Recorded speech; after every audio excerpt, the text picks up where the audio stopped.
Moving on, we constantly hear horror stories of farmers being completely screwed over by the big supermarkets, who are, of course, posting record profits.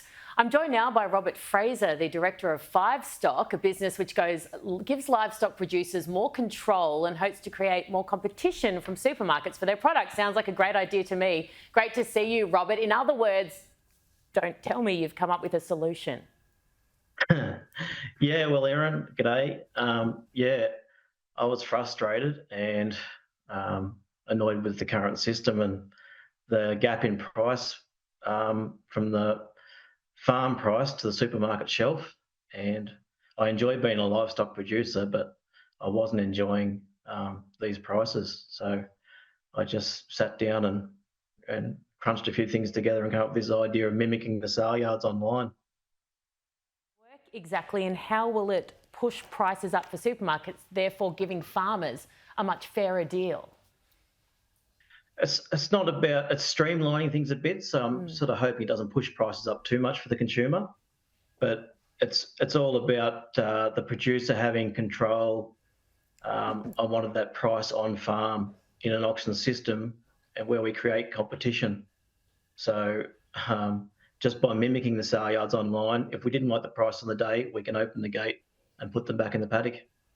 So it's not, I mean, no one wants to push up the price for consumers. We're in a cost of living crisis. It's expensive enough. The issue here is certainly what the supermarkets are charging compared to what they're paying the farmers. Isn't there enough scope there for farmers to get more but consumers not to be paying more?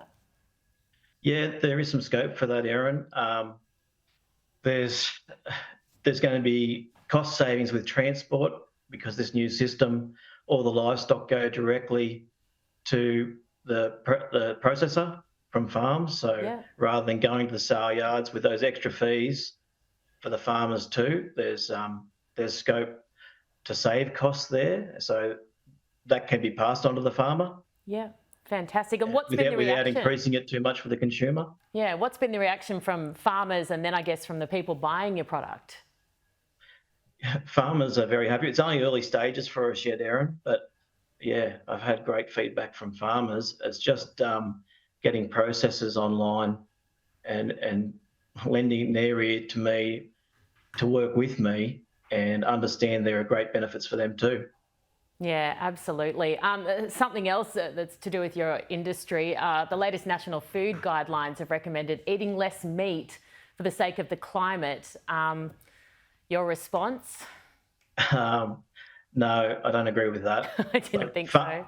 Farmers, we can lock more carbon away than what we produce. Not many industries can say that. So I don't see how we're hurting the climate. We're feeding everyone and we've got the ability to lock more carbon away.